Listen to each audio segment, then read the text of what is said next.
Y'all don't want workers for real, gang. This is shit we go through to not get hired. The caption says, I hate the ATL job market. Shit we go through to not get hired. I ain't gonna lie. I've been to like 3 hiring events. I done been to the office like 2 times. I ain't got no job yet. If I don't get no job, gang, I don't know what to do. Cause how y'all gonna say it? First come, first serve. Y'all got 5 shifts, 4 shifts. Start date what, tomorrow? Y'all not even hiring nobody. Y'all don't want workers for real, gang. This is shit we go through. Some of y'all aren't going to believe this, but someone has to tell the truth. Black women in the U.S. are not being employed for the jobs that they deserve. The caption says, Black women are being denied for jobs they deserve, is what the caption said. Believe this, but someone has to tell the truth. Black women in the U.S. are not being employed for the jobs that they deserve. Very truthfully, there are a lot of black women that are out of work right now to this very day. I lost my job in August 2025. In June 2026, I still haven't found a job. But let's break it down. It's not just me. It would be different if it was just a me problem, but it's not. The Economic Policy Institute, they write that black women have suffered large employment loss in 2025. But specifically, I just want to point out this point: 55% of black women in the US are employed right now. And that is ridiculous. Not even just that, the decline is the largest among black women. It's like 0.5% for other races. Black women, it's 1.4%. And especially because they're detailing in this article that it's women who work in the public sector or who have college degrees. Real quick to tell you what exactly my background is, right? I have my degree in English education. Here's the thing that you got to understand. You just really answered your question right there. She said black women basically have suffered the biggest loss when it comes to unemployment, at least as far as recent numbers, is what she said. But then she said that it mostly happened in the public sector, which what we found was it was a lot of black women working in the public sector. So when the federal cuts came down, where it cut a lot of jobs within the public sector, because Republicans are more so on the side of less government. So ultimately, they did what they said they were going to do when they got voted in, which is, or not, they said they were going to get voted in, but ultimately they did what aligns with their political views, which is less government, and they cut government. They were cutting government spend with the Doge stuff, and ultimately that was going to come with cutting government workers, because that also contributes to the funding. The funding is going to government workers, and they were trying to get rid of waste. And, I'm going to be real. A lot of those government jobs, people wasn't really working for real. And people definitely wasn't working hard. People definitely wasn't working hard. It was just kind of a waste a little bit. It really was. And so that's what affected a lot of black women. They were already in the public sector, and they had federal cuts. So I don't to just act like I don't think that it's a targeted thing towards black women. I think that there was just a large population of black women who were in, like she said, the public sector, and who were working government jobs, and ultimately their jobs got cut out with the cuts. Y'all, before we get back into it, if you could like the video, I greatly appreciate it. Only takes a second, and it actually helps out more than you know. And it's really just a click. It's literally just a click.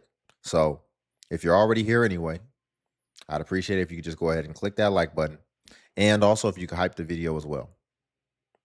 Article that it's women who work in the public sector or who have college degrees. Real quick to tell you what exactly my background is, right? I have my degree in English education. I have my license to teach. I specifically work in technical engineering now. I've been working in technical engineering for the 5+ years, right? And I have gotten to the final stage of many interviews, but at the end, after the technical interview, I'm told that I'm not technical enough.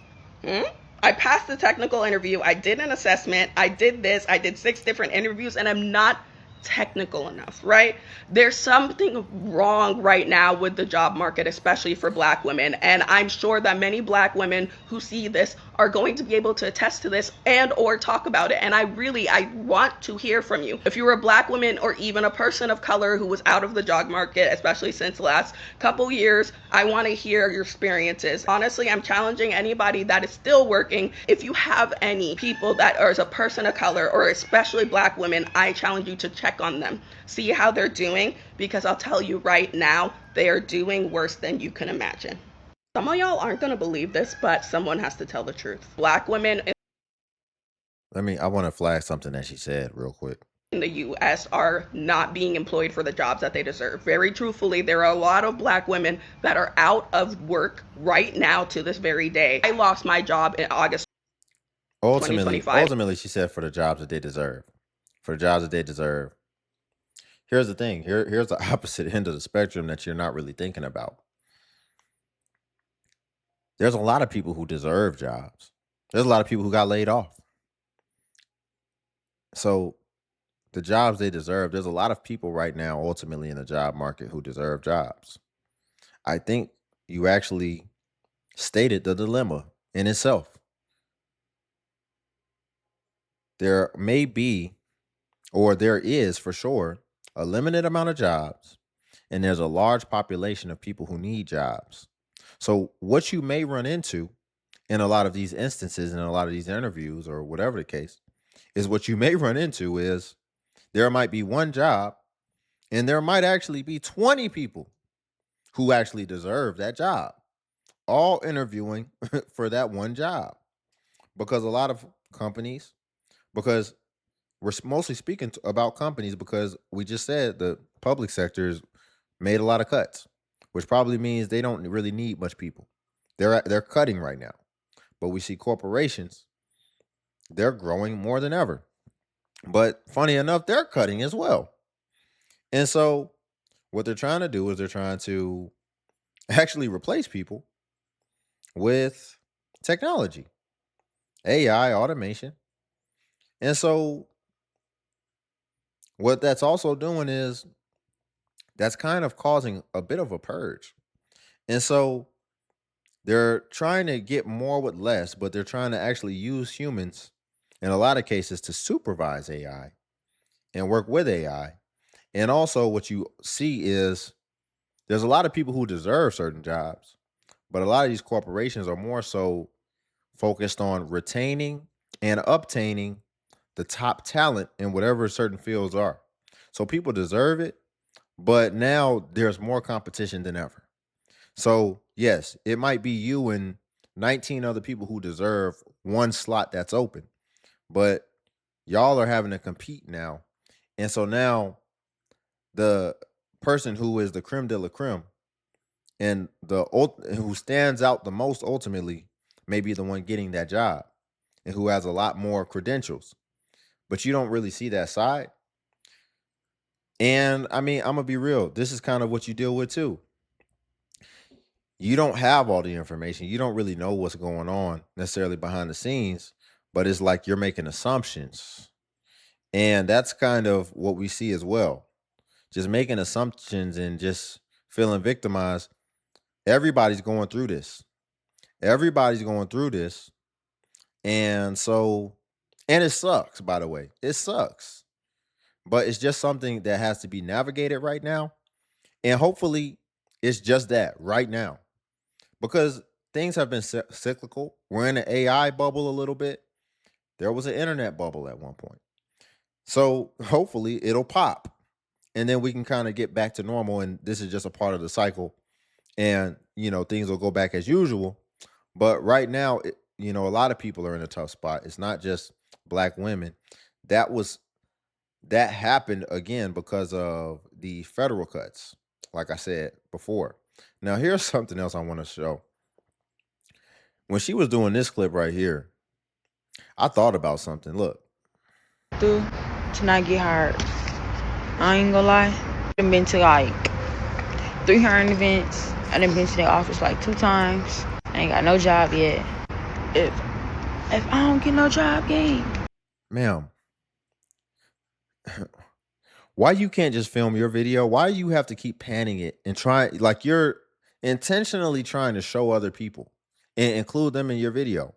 And I thought about it because I remember going to hiring events back in the day, and they were pretty cool. They were all right, but it just made me think about the time we live in now, where it's like everybody has a following on TikTok and everybody wants to be a content creator as well and all this type of stuff. And I'm like, man, I bet you now when you go to some of these events and you go to some of these things, everybody's trying to might be recording with you. They might be trying to film their music video. Like things are so much more wild now and just off the chain. And so I was looking at this. I'm like, man, you F around, you just trying to go and get you a job interview. I can't imagine if I had to be doing this in these times. I'm trying to go get a job interview and you got somebody trying to put me in a video for TikTok and all this type of stuff. That's what I flagged. I'm like, that is the time we're in now, though. I just thought it was interesting. Again, if you could like, only takes a second. I'm literally in my car crying. It's so stupid. Because like this is like so embarrassing. But like the job market right now is just like so humbling. It's so humbling. And like just like the amount of rejection, it's like I understand like not every job is like for everyone, but it's just like I've basically been in the market for over a year now. Hmm. And it just like it really just does something to like your mental health. And this is so dumb that I'm like literally I'm only recording this because Yeah, I agree. Shoot, you be looking for a job for over a year, it's definitely going to do something to your mental health. And that's why I know, come at this thing with urgency. If you lose your job, take a week or two. If you don't have nothing to say, I mean, if you have a little something saved and maybe you got a severance from your job and also you got maybe some unemployment, maybe take a week or two, relax. And the reason you're going to take that, the week or two to relax, is because after that, it's pedal to the metal from there. Non-stop. You don't stop until you cross that finish line and you achieve the mission, which is getting a job. And it's because the longer it goes and when it really starts getting stretched out, especially I would say once it get past around that 2-month mark, that's when it's going to start really feeling draining and it's going to start feeling hopeless. And then it just becomes a slippery slope. So you got to go at it. You got to fill that pipeline. You need to be having it to where you need to have interviews scheduled like you got a business, a service business, and like you got clients. That's how you need to be having them interviews coming through. Hidden. And you need to keep it staying constant like that. You need to stay busy like you working a real job. It needs to get to the point to where if 3 months go by, that's why you take that's why you take them 2 weeks off. Because when 3 months go by, you're gonna start your job burnt out like you've been working a job. Because you're gonna be like, damn, this shit felt like a job. You're gonna already be burnt out when you get the job.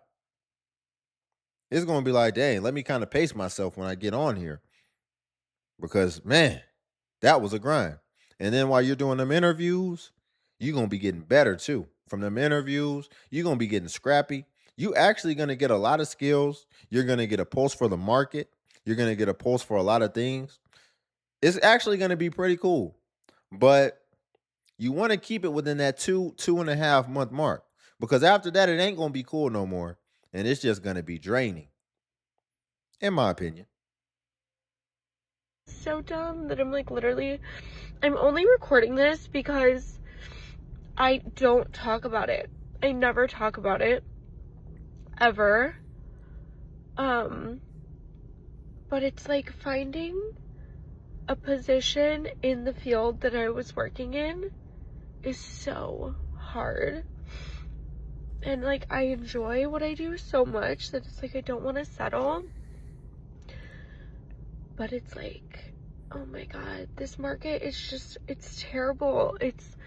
I'll go through rounds of interviews, I will apply to a million jobs, and it's just like no's all across the board. And I'm very thankful for what I'm currently doing, but it's just, this job market is not for the weak. And I'm just gonna allow myself to be sad about it for like a little bit. I'm only like really sad because I just got another rejection. So Yeah, this job market is not for the weak, but if it's not for the weak, what you think it's doing? For the people who's being resilient, even in it, oh, they're getting stronger. They're getting stronger. It's building them.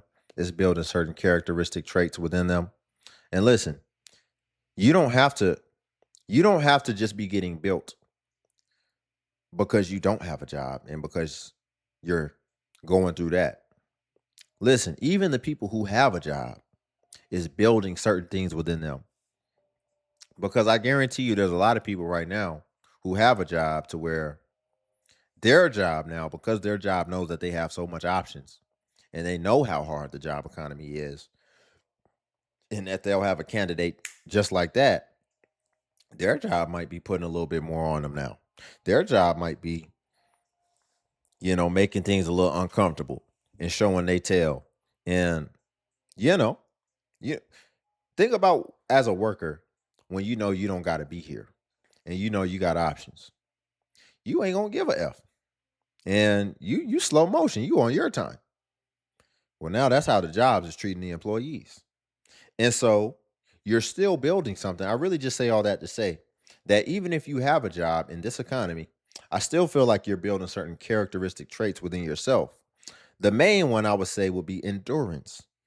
To be able to endure, as well as have I don't even like this word, but I'll say emotional intelligence, to be able to not be impulsive, to not crash out when you go through a situation, when you go through a certain circumstance, to be able to still show up and do your job and just say, you know what?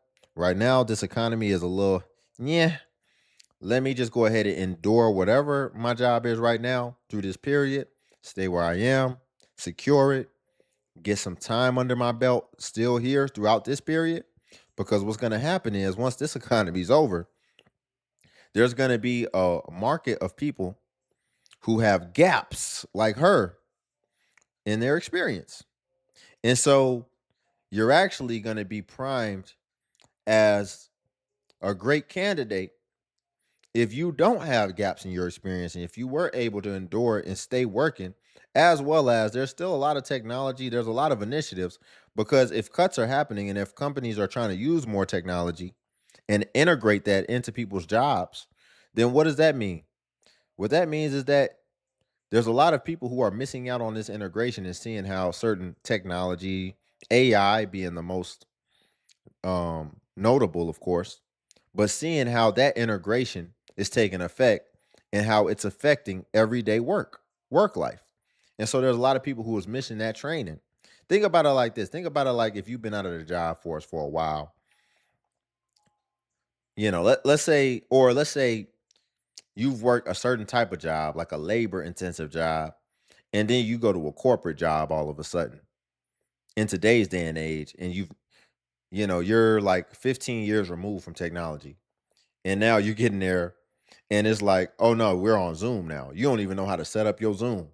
You don't even know how to set up your multiple monitors. You're like, how do I make this computer? Why y'all got multiple screens and all this type of stuff? That's how a lot of people is gonna be missing this AI wave.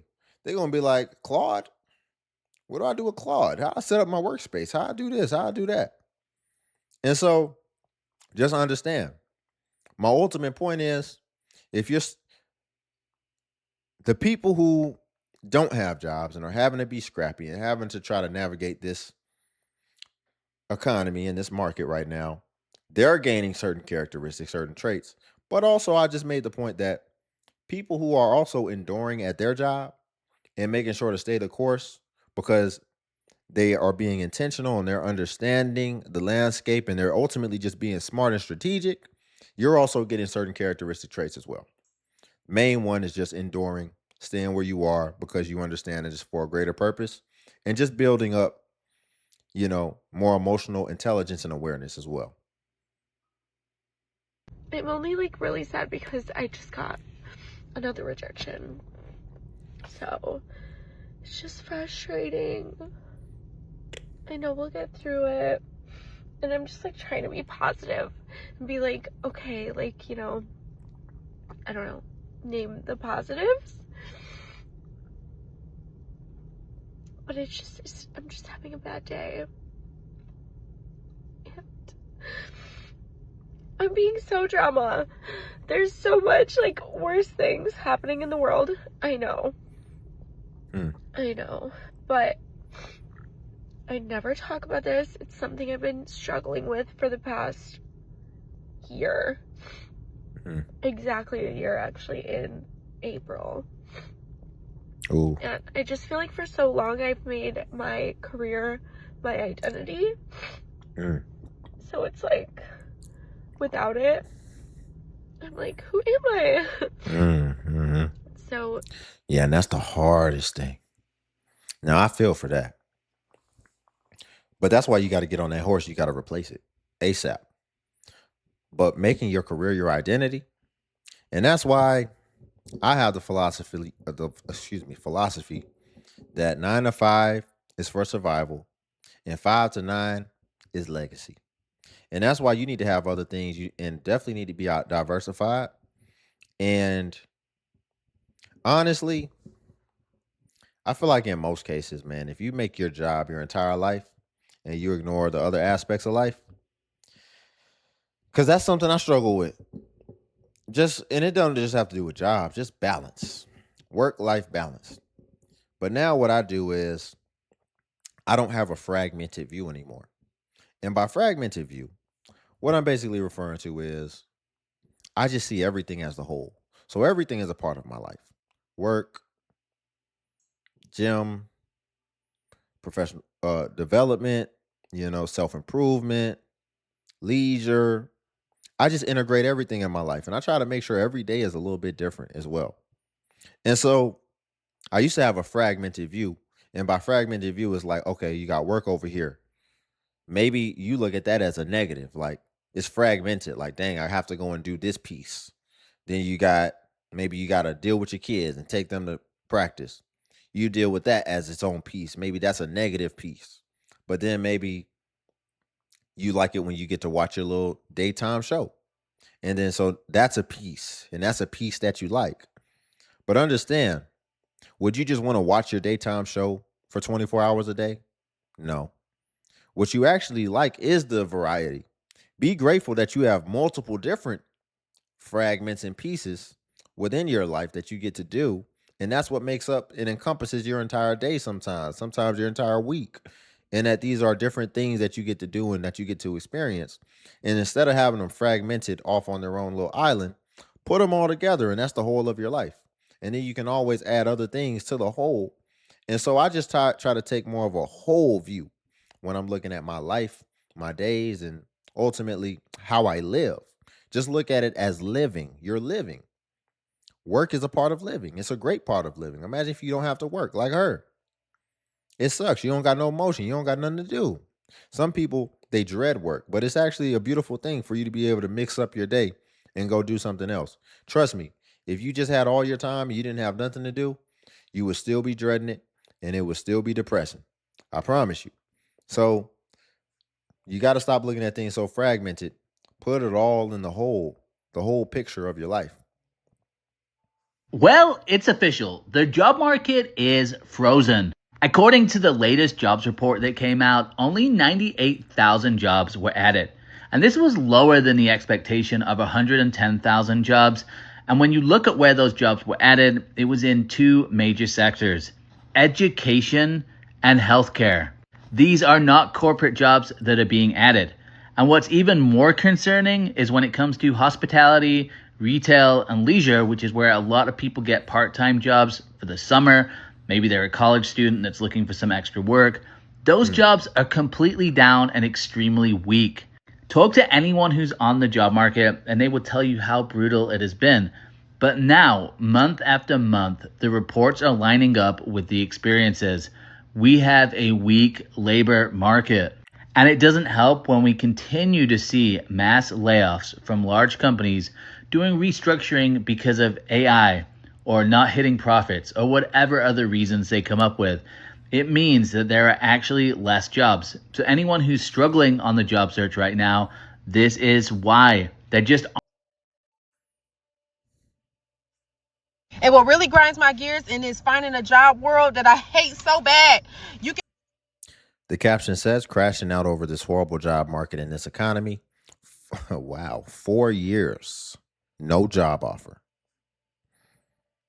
world that I hate so bad. You can have all the experience in the world. You could be the best dressed out of all the people in a group interview. You can have your resume in your hand and nobody else has a resume. You could be the best talker if you are. I'm not a good talker, but you could be the best everything. Most experience, better experience, etc. Then you get the rejection email and it's oh, you were the best person. Like literally, you were the best of the best. Like we almost went with you. We almost did. Just to let you know, we were finna pick you. But somebody else just got a little bit of edge on you. You got the best experience. You're the most determined. We loved everything you said. I love the fact that you're a go-getter and you're a hard worker. You got all this experience. But somebody else a little bit over ahead of you. But we're gonna keep your application. We're gonna keep your application on file. You can have other. You can have other applications. You could have other jobs here that pay a lot. Yeah, understand. They might just be buttering you up. You might not have been as good as they telling you are. First of all, 4 years, no job offer. Crashing out over this horrible job economy. Okay, the economy, it wasn't that bad 4 years ago, though. So it might be a you thing. But the thing is here, look, they'll tell you you did an incredible job and you're just so great because they just want to have you as an option. They want to be diversified and they want to have more options and they want to have somebody who will be happy to come and take somebody else's place because then they actually have more leverage over the person that they hire because they still know that, well, worst case scenario, we can always spin the block and call her.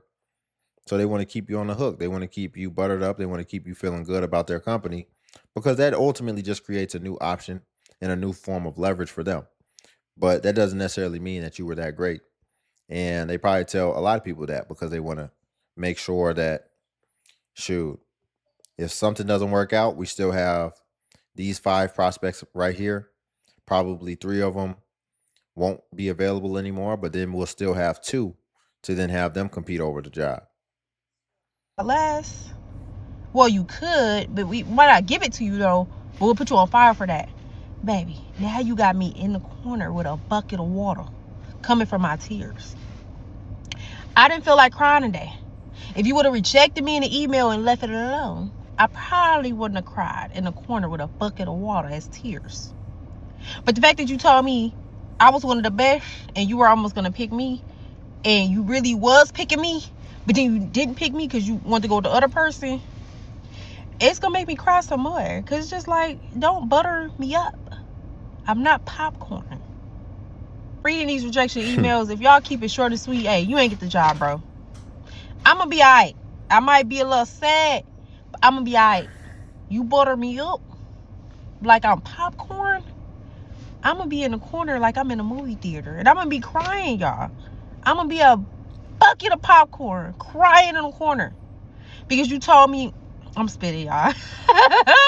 Because you told me I was the best of the best. Anyways, yeah, you told me I was the best of the best from the east to the west. Y'all be naive, man. Y'all be naive. See, she really taking it in like it's part of her ego. I mean, you got to see things for what it is. It's not. You wasn't one of the best. If you was you got to think logically. You got to think clearly, and you got to think accurately. If you was the best or one of the best or whatever, you think they're gonna miss out on the best? They'd have effed around and probably, if you was that good, they'd have probably just effed around and said, "Well, man, we're gonna be hiring again in another 3 months. Man, just go ahead and get her too." You wasn't one of the best.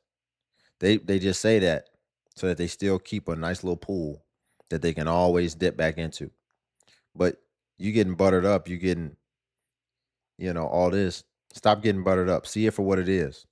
I'd be like, nah, man, F that. Don't call me.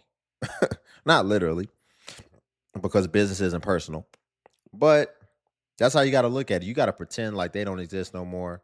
And see, you're still investing a lot of your energy into this. The opportunity is not going nowhere. It didn't go nowhere. Get rid of all the hope. You need to get back on a horse. You need to focus on the next opportunity. You need to manage your energy efficiently, effectively, and you need to stay focused. They're still living rent free in your head because it stroked your ego a little bit. You need to go ahead and just drop that and just understand that it's time to get back to it. And that's why you should have had a pipeline. You should have had another interview for something else coming up the next day or maybe even the next hour. And you just got to keep going. It's not finalized until we get it across the line. Until that thing get across the line, even then, even if they give you an offer, whatever, there's still some things behind it. You still need to keep things in your pipeline until, honestly, after you've worked there for like 30 days. Because you might work there and man, this economy is crazy. This job market is crazy. These companies are trying to get ahead. They're trying to be competitive. Man, these folks will hire you and fire you 2 weeks after you've already started. But we're running a little over today. So we're going to leave it there for today. Y'all, if you could like the video, I greatly appreciate it. It only takes a second and it actually helps out more than you know. And also, if you could hype the video, hype is a new feature that YouTube offers where it helps smaller content creators like myself. And basically, when you hype, it actually pushes us to the extent that it pushes the larger content creators. So you just press the hype button and it shows the points. And since I am a smaller creator, a smaller channel, we actually get more points per hype. And hype was designed for smaller channels, so that's why. But if you come across a video and you don't see the hype button, then it's probably been over 7 days. And hype usually vanishes after 7 days. So for that reason, it's usually best practice, if you want to hype, to just go ahead and hype while the iron is hot on a newer video. And also, if you want to become a member of the channel, join buttons on the video. And what becoming a member of the DXU family will come with is you would get badges next to your comments, where it would show people that you are a member whenever you leave a comment, as well as you would get early access to content and also exclusive content that's not available for everyone else on YouTube. So again, if you want to become a member, join buttons on the video. But until then, I'll see you in the next video.